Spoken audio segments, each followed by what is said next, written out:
कई सारे बच्चों की ये रिक्वेस्ट थी कि सर एक क्रम से कुछ चैप्टर्स को लेकर के उन पे बात कीजिए।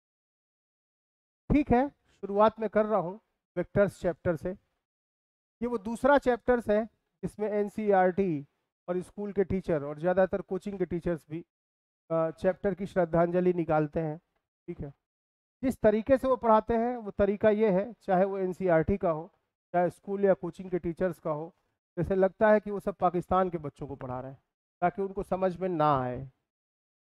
चीज़ें आसान है लेकिन हम जटिल बना देते हैं। वेक्टर पहला दूसरा ऐसा चैप्टर, इसके पहले यूनिट एंड डायमेंशन में भी टीचर लोग बढ़िया से श्रद्धांजलि निकालते हैं। निहायत जिन फार्मूलों के बारे में कुछ पता भी नहीं है, इधर उधर के फार्मूले रटो और बस रटे जाओ और डायमेंशनल प्रूफ करो, और कुछ पता ही नहीं है जिन सिंबल्स के बारे में। न जाने किन लोगों ने सिलेबस बनाया, न जाने किन लोगों ने क्या किया है, कि सही नहीं पड़ता है कि कैसे लिखते हैं। जो क्रम एनसीईआरटी का है और जो क्रम टीचर्स पढ़ाते हैं, क्रम को मैं फॉलो नहीं करता हूँ। वेक्टर्स के चैप्टर के बाद मुझे लगता है कि दूसरा चैप्टर पढ़ाया जाना चाहिए बच्चों, सेंटर ऑफ मास होना चाहिए। सेंटर ऑफ मास में खूब सारे स्ट्रक्चर्स हैं, सिस्टम्स हैं, जिनका आप सेंटर ऑफ मास निकालिए।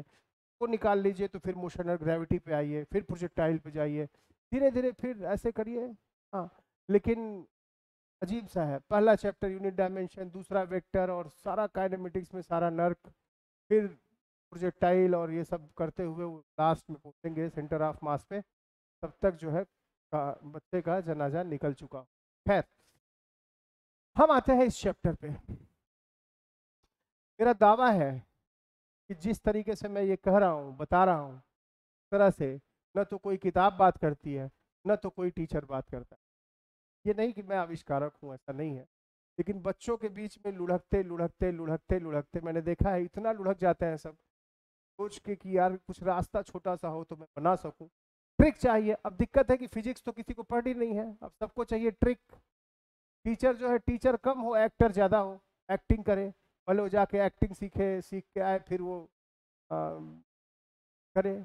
लेकिन ऐसा कुछ कहने का नहीं है कि यूट्यूब पे आप मेरी वीडियो देखिए और सब्सक्राइब कीजिए, कोई ज़रूरत नहीं है। आपको काम का लगे पढ़िए, इससे क्या फ़ायदा है क्या फ़ायदा नहीं है का मैं चिंता नहीं करता हूँ।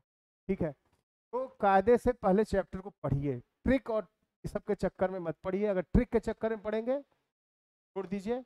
हाँ, लेकिन एनसीईआरटी और अक्षरों से दूर, ज्ञानी आदमी से मैं बहुत, और एनसीईआरटी की किताबों पे तो मुकदमे ठोक देने चाहिए, जिसको पढ़ के लाखों लोग बर्बाद हो चुके हैं।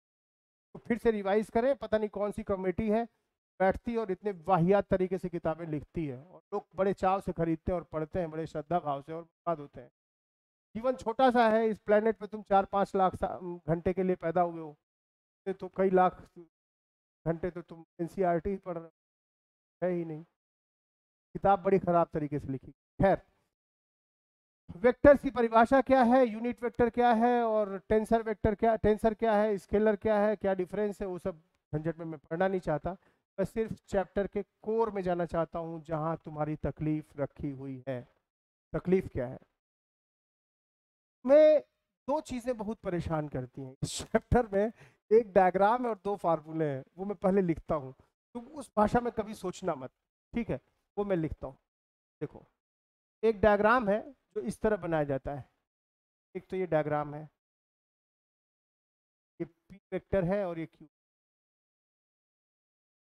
दोनों का रिजल्टेंट जो है ये आर वेक्टर। पी और क्यू के बीच का एंगल थीटा है, आर और पी के बीच का एंगल अल्फा है। ठीक है, एक तो ये डायग्राम है जो भयंकर रूप से तुम्हें कंफ्यूज करता है। मैं इस डायग्राम को बनाने के एकदम सख्त खिलाफ हूँ, अभी बताऊंगा क्यों।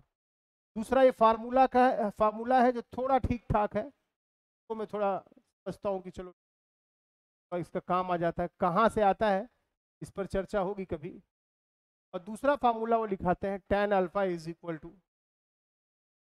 Sign alpha sine theta divided by plus. मैं अगर बर्बाद होना है, मैं अगर वेक्टर चैप्टर एकदम नहीं सीखना है, तो इसको ध्यान में रखो। और इसको ध्यान में रखो। अगर तुम्हें ये दो चैप्टर बिल्कुल नहीं सीखना, ये चैप्टर बिल्कुल नहीं सीखना है, तो तुम इसको ध्यान में रखो और इसको ध्यान में रखो, कायदे से बर्बाद हो जाओगे। क्योंकि एनसीईआरटी और उसकी सारी जो किताबें लिखी गई, सब्सिडियरी सेकेंडरी किताबें, उन सब में लिखा हुआ है। ठीक है, तो इन दोनों से तो बचो। ठीक है, इसको तो को मत, और डायग्राम को इस भाषा में सोचो। फिर करें क्या, किस भाषा में हम सोचें, वो मैं तुम्हें सिखाऊंगा। ठीक है, ध्यान दो। मेरा कहना है कि जो पैरेललोग्राम वाला चैप्टर है ना, जो पैरेललोग्राम का चैप्टर है, इसी की पेंटिंग कर देने से हमारा वेक्टर चैप्टर बन जाता है। ध्यान दो। क्यों ऐसा? पूछिए कि कोई पत्थर है, लोग इंजीनियर बन के आ जाते हैं, बीटेक करके आ जाते हैं। मैं पूछता हूँ कि ये पत्थर है, ठीक है, और इस पे तुमने इधर 20 आदमी इधर फोर्स लगाए, 50 आदमी इधर फोर्स लगाए, और 10 आदमी इधर फोर्स लगाए। ठीक है, पत्थर पे बताओ वो पत्थर किधर जाएगा? इंजीनियर बन के आए हुए लोग कहते हैं इधर जाएगा। इधर जाएगा, किधर जाएगा? मैं कहता हूँ आके बनाओ किधर जाएगा, कहते हैं इधर जाएगा। कोई मतलब ही नहीं है। क्वांटम गाइड पढ़ के इंजीनियरिंग पास करके घूमते हैं और फिर बाद में लेखपाल की नौकरी करते हैं। तरीका क्या होता है कि भाई 10 यूनिट इधर फोर्स लग रहा है, 50 यूनिट इधर। जब भी तुम्हें रिजल्टेंट निकालना हो, हमेशा क्या करो, इसका पैरेललोग्राम बनाओ, ऐसे ऐसे पैरेललोग्राम बनाओ, और नेट ऐसे निकाल लो। तो डायगोनल होगा वही नेट रिजल्टेंट होगा, उधर ही जाएगा पत्थर। हमेशा जो दो फोर्स लग रहे हैं, दोनों फोर्सेस को पैरेललोग्राम की साइड मानो, एक्जैक्टली दूसरी साइड उधर बनाओ, दूसरी साइड उधर बनाओ, तो रिजल्टेंट होगा का मैग्नीट्यूड इसके बराबर होगा, इस रिजल्टेंट के बराबर, डायगोनल के बराबर, और उसकी दिशा भी वही होगी। जो पैरेललोग्राम में, एक पैरेललोग्राम की साइड P है, दूसरी साइड Q है, और ये रिजल्टेंट R है। ठीक है, ये R है, और ये दूसरा डायगोनल है, दी अदर डायगोनल। ठीक है, तो मेरा कहना है कि सुनना, इस बात की चाबी है ये पूरे चैप्टर की। पैरेललोग्राम के ज्ञान को पेंटिंग कर देते हो तो वेक्टर का चैप्टर बन जाता है। ठीक है, तुमने कहा कि जो दो साइड्स हैं वो हमारे दो वेक्टर्स हो गई, P और Q। दो वेक्टर P और Q हैं, उनके रिजल्टेंट हो गए R, और जो दूसरा डायगोनल है वो हो गया डिफरेंस। तो इस बात को ख्याल रखना। ठीक है, इस बात को तुम ख्याल रखना कि कभी भी जो दो वेक्टर हैं वो पैरेललोग्राम की साइड्स हो गई, और जो रिजल्टेंट है वो उनके बीच से गुजरने वाला वेक्टर है, और जो डिफरेंस है वो दूसरा वाला डायगोनल है। बस इतना बात ख्याल रखो। इतना ख्याल में रखते हो तो बहुत बड़ी बात ख्याल में है। बस बाकी आगे इसका एप्लीकेशन है, ना कोई नियम है ना कानून है। यही नियम है, यही कानून है, यही संविधान है। ठीक है, तो इसको कैसे इसको अप्लाई करें। ठीक है, ध्यान दो। अब क्यों मैं उस डायग्राम के खिलाफ था, ध्यान दो। कई सारे डायग्राम बन सकते हैं। तुम क्या करो, एक रेक्टेंगल ले लो। देखो सवाल बनता कैसे है। सवाल बनता है बालक ऐसे, देखो सवाल बनता है ऐसे। ध्यान दो, तुम लोग जो इतने परेशान रहते हो, ध्यान दो। ये एक रेक्टेंगल है। अब ध्यान दो, अगर मैं बोलूं ये रेक्टेंगल, कुछ बातें और कह देता हूं। ये रेक्टेंगल है, और ये क्या है, स्क्वायर है, और ये क्या है भाई, सॉरी, और ये क्या है, ये जो है ये थॉम्बस है। स्क्वायर को दबा देते हो तो थॉम्बस बन जाता है। थॉम्बस ज्योमेट्री तीन चीजों की तुम जानते होगे, किसकी किसकी, रेक्टेंगल की, स्क्वायर की, और थॉम्बस की। चलो ध्यान दो, तुमने क्या किया, तुमने कहा कि भाई इसका जो रिजल्टेंट है, इसका जो रिजल्टेंट है कुछ ये है, इसका रिजल्टेंट ये हो गया, इसका डिफरेंस जो है कुछ ये हो गया,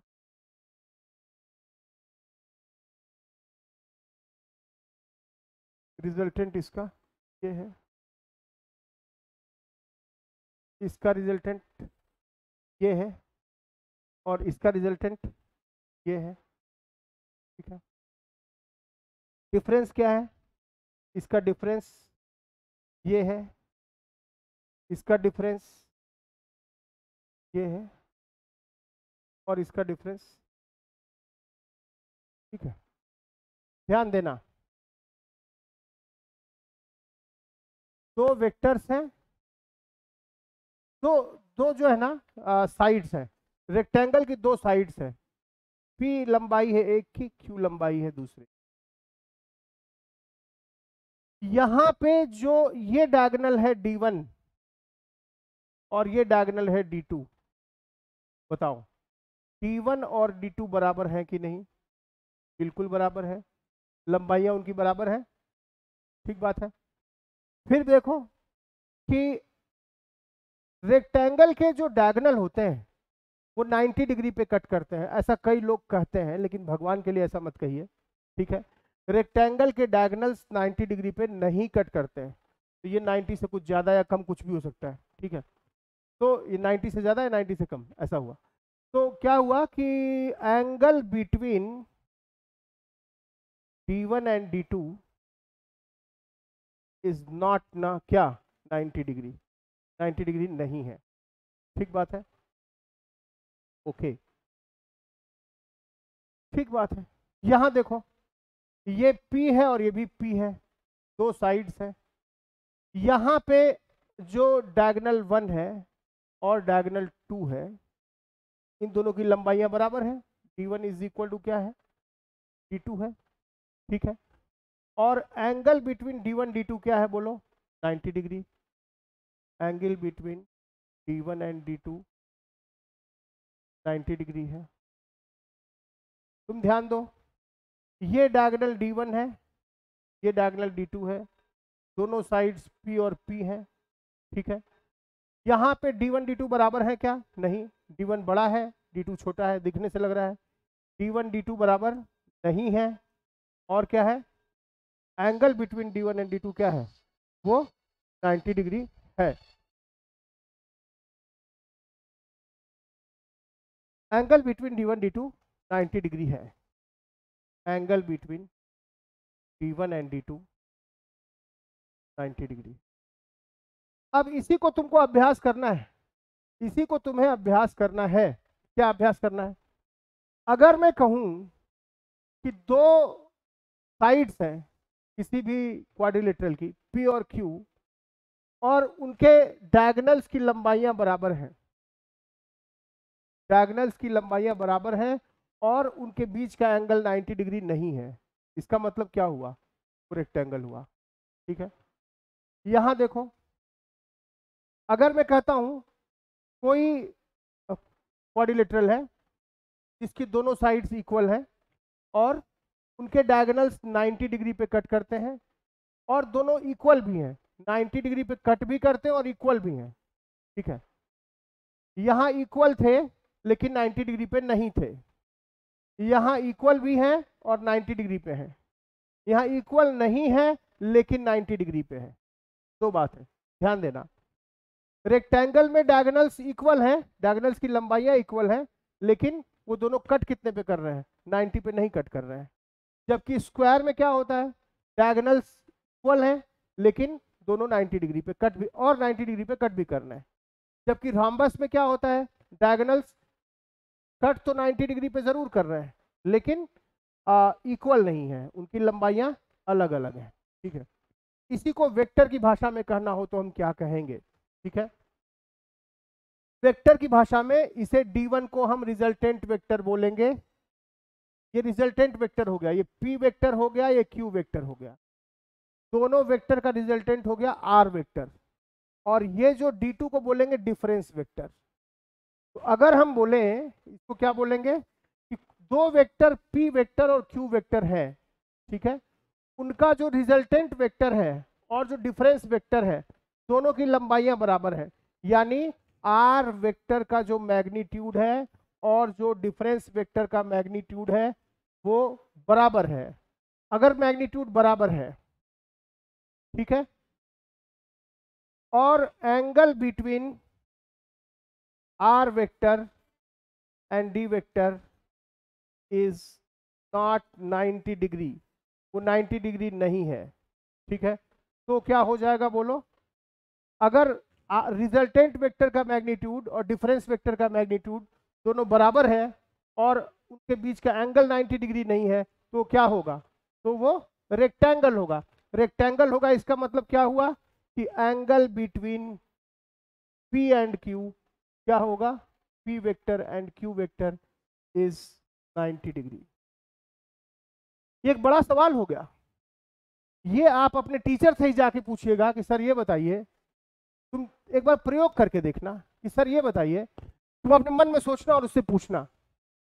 मैं उसकी तौहीन करने के लिए नहीं कर रहा हूँ, सिर्फ इसलिए को गलत रास्ते पे उसको ठीक लाना पड़ेगा रास्ते पे, ठीक है। और ये हर चैप्टर में इसी तरह होता है और फाइनली पूरे चैप्टर की श्रद्धांजलि निकल के एक काम हो जाता है कि तुम जब श्रद्धांजलि निकलवा लेते हो तो कहते हो कि अब मैं शिक्षित हो गया। खैर, तुम पूछना अपने टीचर से कि सर ये बताइए, दो वेक्टर्स हैं, उनका जो रिजल्टेंट वेक्टर है और जो डिफरेंस वेक्टर है, अपने दिमाग में सोचते रहना, उनकी लंबाइयां बराबर है, यानी उनके मैग्नीट्यूड बराबर है और वो 90 डिग्री पर भी नहीं है। बताइए कि वो P और Q के बीच का एंगल कितना है। उसके लिए वो फार्मूला लगाएगा, तुम देख लेना, सोचेगा ही नहीं कि क्या करना है। तो P और Q के बीच का एंगल कितना है, 90 डिग्री है, क्योंकि रेक्टेंगल है। तुम पूछना कि बताइए कि दो वेक्टर P वेक्टर हैं और Q वेक्टर है, दिशाएं अलग अलग हैं लेकिन लंबाइयां सेम है। दो वेक्टर हैं जिनके मैग्नीट्यूड इक्वल है, ठीक है। या ऐसे मत पूछो, तुम कहो कि कोई दो वेक्टर हैं और उनका जो रिजल्टेंट वेक्टर है और जो डिफरेंस वेक्टर है, दोनों का मैग्नीट्यूड भी इक्वल है और वो 90 डिग्री पे भी है। बताइए क्या होगा।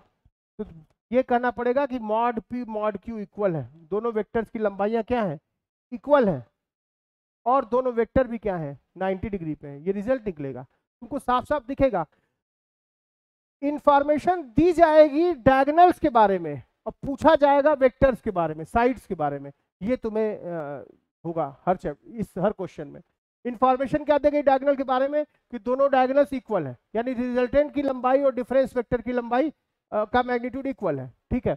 और दोनों परपेंडिकुलर भी है। तो तुम कहोगे कि ठीक है, अगर रिजल्टेंट वेक्टर और डिफरेंस वेक्टर दोनों परपेंडिकुलर हैं, ठीक है, और साथ में दोनों की लंबाइयां भी इक्वल हैं, यानी mod R is equal to क्या है बोलो, मॉड D है, और प्लस और क्या चीज है, angle between R vector and D vector is 90 degree. तो क्या परिणाम निकलेगा, दोनों वेक्टर P वेक्टर और Q वेक्टर लंबाइयां दोनों की बराबर है, दिशाएं अलग अलग है, इसलिए दोनों दो अलग वेक्टर हैं, भिन्न वेक्टर है।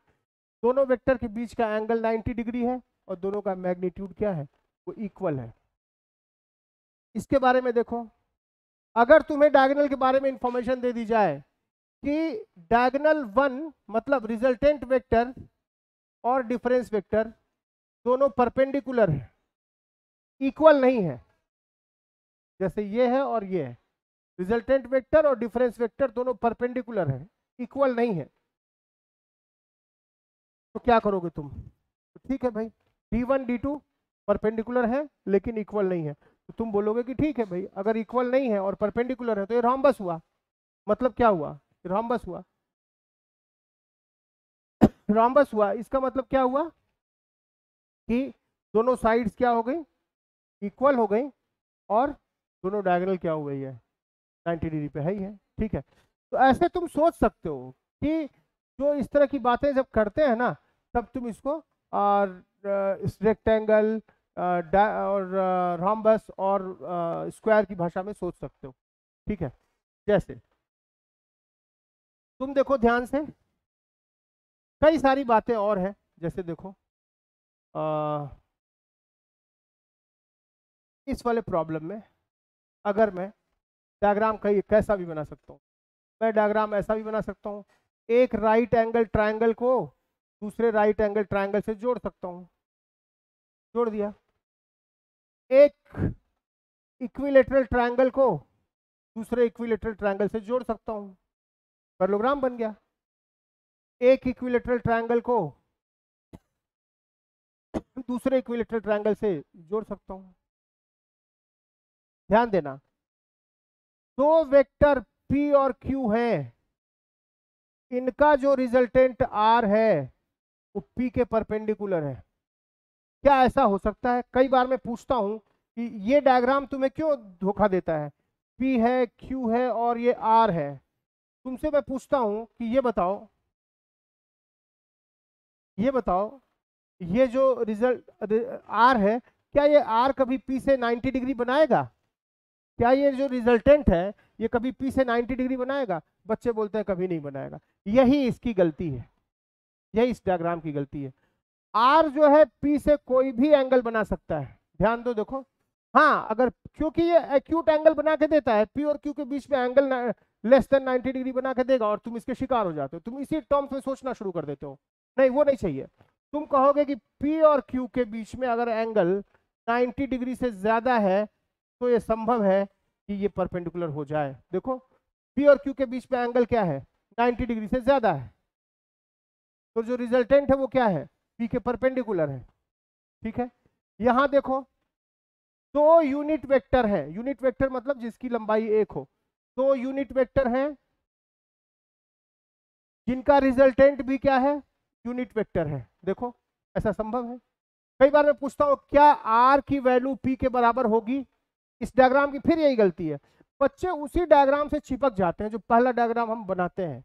बच्चे सोचते हैं कि आर कभी पी के बराबर हो ही नहीं सकता, बच्चे सोचते हैं कि ये एंगल कभी 90 हो ही नहीं सकता, जबकि ये एंगल 90 हो सकता है। देखिए, आर और पी 90 डिग्री पे हो सकते हैं, आर पी के बराबर हो सकता है। देखिए, मैं पूछता हूं कि क्या कभी ये पी के बराबर होगा? कोई जवाब ही नहीं आता। ये डायग्राम बड़ा गलतफहमी का डायग्राम है, ठीक है ना? तो आप क्या बोलेंगे? दो वेक्टर हैं, दो यूनिट वेक्टर हैं जिनका रिजल्टेंट भी यूनिट वेक्टर है। बताओ दोनों के बीच में एंगल कितना है? ये 1 है तो ये भी 1 हो गया, ये 1 है तो ये भी 1 हो गया, ये इक्विलेटरल ट्रायंगल बन गया, ये 60 डिग्री, और ये भी इक्विलेटरल ट्रायंगल बन गया 60 डिग्री। तो दो यूनिट वेक्टर अगर उनका रिजल्टेंट भी यूनिट वेक्टर है तो दोनों के बीच का एंगल कितना हो गया? 120 डिग्री हो गया, वो 120 डिग्री हो गया। ये कितनी बार नीट में और जेईई मेन में पूछ चुका है, ये आधे पेज में तुम्हारी किताब में सॉल्व करते हैं। तो the resultant of two unit vectors is again a unit vector. What is the angle between these two unit vectors? 120 degree. ठीक है, यहां देखो, 1 है, 1 है, 1 है, ये क्या है? ये डायगोनल रिजल्टेंट होता है और ये डिफरेंस होता है। The difference of two unit vectors, इस यूनिट वेक्टर और इस यूनिट वेक्टर का डिफरेंस है। Difference of two unit vectors is the unit vector. दो यूनिट वेक्टर हैं, इनका डिफरेंस भी क्या है? यूनिट वेक्टर है।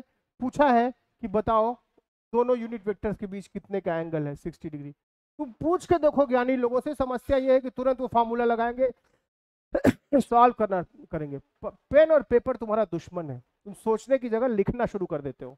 तुम सोचो, दो यूनिट वेक्टर है, एक 1 यूनिट का इधर, 1 यूनिट का इधर, दोनों का जो रिजल्टेंट है वो भी एक यूनिट वेक्टर है, तो दोनों यूनिट वेक्टर के बीच का एंगल कितना हो गया? 120 डिग्री। दो यूनिट वेक्टर हैं, उनके बीच का डिफरेंस क्या है? वो भी यूनिट वेक्टर है, बीच का एंगल कितना हो गया? 60 डिग्री। क्या दो वेक्टर्स के बीच जो रिजल्टेंट है, क्या वो कभी इस वेक्टर से 90 डिग्री बना सकता है? जी हाँ। कब? जब दोनों के बीच ऑब्ट्यूज एंगल हो। यहां पे ये डायग्राम इसीलिए गड़बड़ है क्योंकि ये एक्यूट एंगल पे बना देता है और तुम इससे चिपक जाते हो।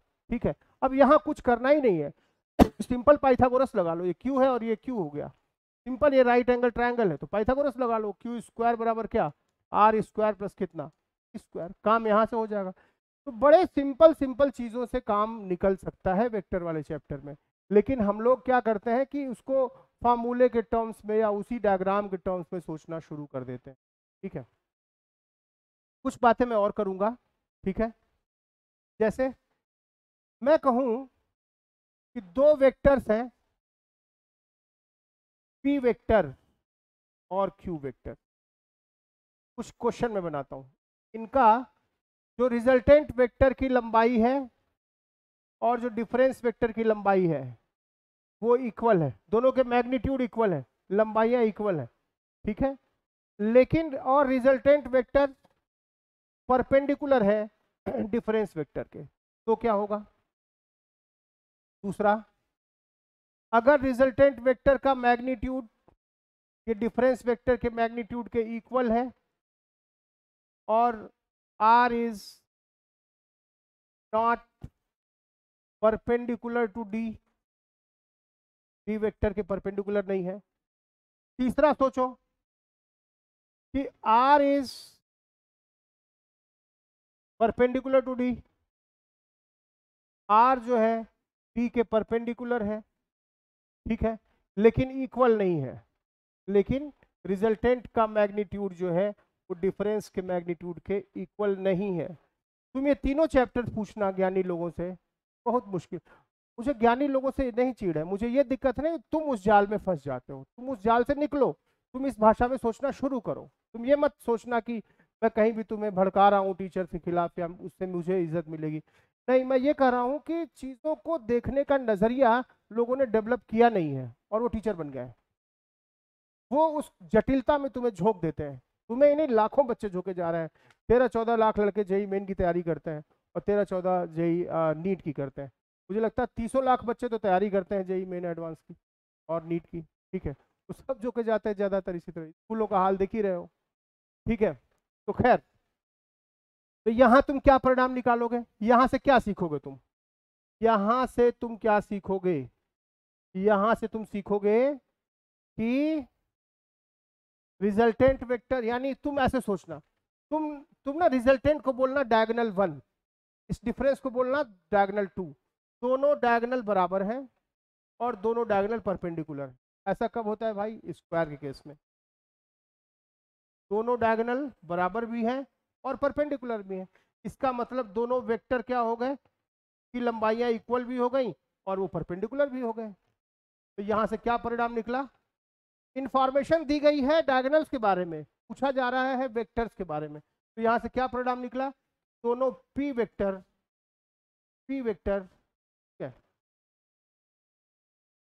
क्या परिणाम निकला? p वेक्टर और q वेक्टर का मैग्नीट्यूड इक्वल है, क्योंकि दोनों साइड्स इक्वल हो गए और p और q दोनों परपेंडिकुलर भी हैं। p परपेंडिकुलर टू क्या, ऐसा हो गया। तो ये यहां से परिणाम निकला। तुम्हें इंफॉर्मेशन दी गई है रिजल्टेंट और डिफरेंस के बारे में और पूछा जा रहा है वेक्टर्स के बारे में, ठीक है। यहां देखो, यहां क्या दिया गया है कि रिजल्टेंट वेक्टर की लंबाई डिफरेंस वेक्टर की लंबाई के बराबर है, लेकिन वो परपेंडिकुलर नहीं है। तुम क्या कहोगे? तुम बोलोगे कि इसका मतलब डायगोनल 1 और डायगोनल 2 दोनों डायगोनल्स बराबर हैं लेकिन परपेंडिकुलर नहीं है, तो क्या होता है? रेक्टेंगल होता है। तुम यहाँ पे ऐसा बना दोगे, भाई ठीक है, दो डायगोनल्स हैं, दोनों की लंबाइयां बराबर है, वेक्टर है, क्यू वेक्टर है, दोनों की लंबाइयां बराबर है। देखो r1 और r2 दोनों की लंबाइयां जरूर बराबर है लेकिन एंगल 90 डिग्री नहीं है। इसका मतलब तुम केवल इतना कह सकते हो कि p और q बराबर तो नहीं है लेकिन p और q के बीच में एंगल 90 डिग्री है। तो एंगल b और q के बीच में, p और q के बीच p परपेंडिकुलर, वो तुम यहां से बोल सकते हो। यहां क्या बोलोगे कि लंबाइयां तो बराबर हैं लेकिन लंबाइयां तो बराबर नहीं है लेकिन परपेंडिकुलर है। तब क्या करोगे? ये ट्रेपेजियम बन गया। ध्यान दो, लंबाइयां बराबर नहीं है लेकिन क्या है? परपेंडिकुलर। यानी तुम क्या बोलोगे? तुम बोलोगे कि P और Q का लेंथ इक्वल नहीं, इसके रिजल्टेंट इक्वल नहीं है लेकिन परपेंडिकुलर है। एक बात पक्का बोलोगे, P और Q किसी एंगल पे तो जरूर है लेकिन लंबाइयां इनकी बराबर है। मतलब मॉड P इक्वल टू क्या हो गया? मॉड P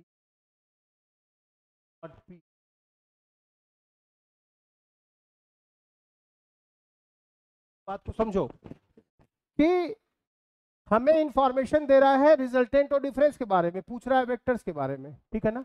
अगर रिजल्टेंट और डिफरेंस की लंबाई इक्वल है, मैग्नीट्यूड इक्वल है और आर और डी परपेंडिकुलर भी है, तो दोनों वेक्टर की लंबाई भी इक्वल होगी और दोनों वेक्टर भी परपेंडिकुलर होंगे। और अगर आर और डी की लेंथ इक्वल नहीं है, मैग्नीट्यूड इक्वल नहीं है और लेकिन वो परपेंडिकुलर है आर और डी, इसका मतलब क्या हुआ? दोनों वेक्टर की क्या है? साइज बराबर है। p वेक्टर का मॉड और q वेक्टर का मॉड बराबर है लेकिन उनके बीच एंगल 90 डिग्री नहीं है। और अगर कहता है कि दोनों का मैग्नीट्यूड, रिजल्टेंट का और डिफरेंस दोनों का मैग्नीट्यूड इक्वल है, ठीक ना, और वो परपेंडिकुलर नहीं है, इसका मतलब क्या हुआ कि पी और क्यू का साइज तो इक्वल नहीं है, लेकिन उनके बीच एंगल 90 डिग्री है। तो तुम्हें इंफॉर्मेशन डायगोनल्स के बारे में दी जाएगी और पूछेगा तुम्हें साइड के बारे में। ठीक है, चलो अब एक क्वेश्चन कर लेते हैं। आज के लिए इतना ही करते हैं, एक दो क्वेश्चन जरा तुम पूछना कि ऐसा किसी से पूछना है क्वेश्चन। क्वेश्चन ये है कि एक वेक्टर पी वेक्टर है और दूसरा वेक्टर क्यू वेक्टर है, का रिजल्टेंट भी जो है वो भी पी वेक्टर है। क्या रिजल्टेंट कभी भी पी के बराबर होगा? ये डायग्राम की भाषा में सोचोगे तो लगेगा कि बराबर होगा ही नहीं, जबकि रिजल्टेंट तो कुछ भी हो सकता है, 0 से लेके पी प्लस क्यू के बीच में कुछ भी हो सकता है। इस भाषा में सोचो मत। हाँ, पी और क्यू के बीच का एंगल अगर ऑब्ट्यूज है तो जरूर आर जो है पी के बराबर हो सकता है। देखो ये लंबाई इक्वल दिख रही है, ऐसा हो सकता है। वो इस वाले डायग्राम की भाषा में सोचा ही मत करो, ठीक है। तो देखो दो वेक्टर हैं पी और क्यू,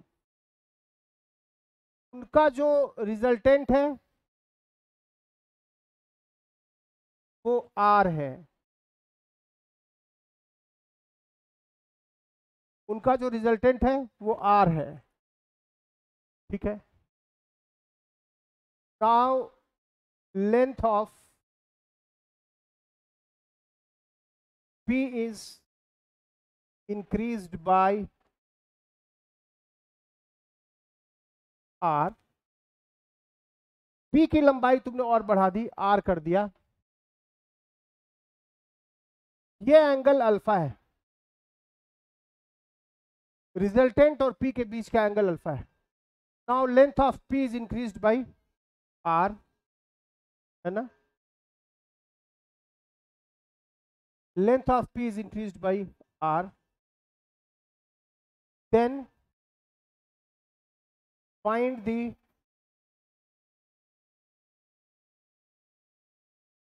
angle between, अच्छा, if length of p is increased by r, then new resultant of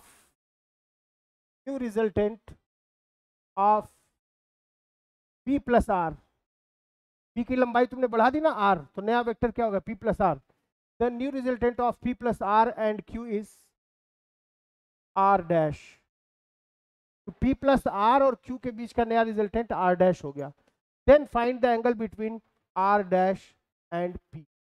ये आज का प्रॉब्लम है आपके लिए, तो सॉल्व करिए और आंसर बताइए। यूट्यूब कमेंट में मुझे बताइए कि क्या होगा इसका answer.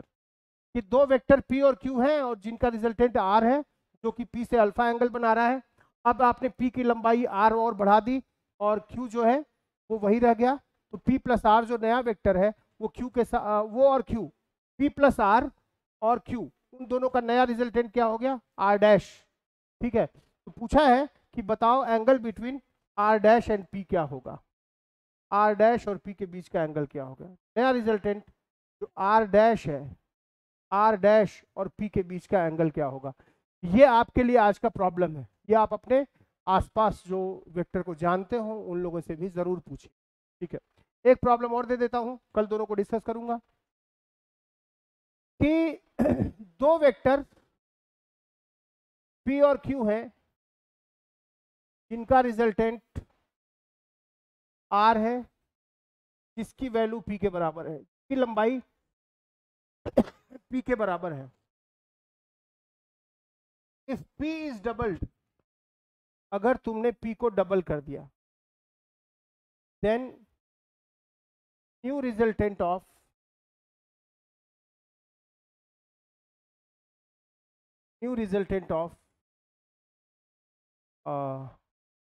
To p and q is r dash, ठीक है। 2p and q is r dash। Find angle between R dash and Q, R dash and Q पूछा है। P और Q का रिजल्टेंट R है जिसकी लंबाई P के बराबर है। If P is doubled then new resultant of 2P and Q is R dash, find angle between R dash and. ये आपको दोनों प्रॉब्लम के सॉल्यूशन अगर सॉल्यूशन के साथ लिख सकते हैं, जैसा कि तो प्रोसीजर लिख देंगे क्या क्या किया गया है और आंसर लिख देंगे तो मुझे अच्छा लगेगा। कल इस प्रॉब्लम को मैं डिस्कस करूंगा। इस तरह से हम लोग वेक्टर्स को देखते हैं, कैसे चीज़ों को आसान किया जाए, सोचा जाए। तो पैरेललोग्राम की पेंटिंग के अलावा ये चैप्टर और कुछ है नहीं। ठीक है, आगे भी कुछ नए प्रॉब्लम्स में लूँगा। ठीक है, कल मिलते हैं। Thank you.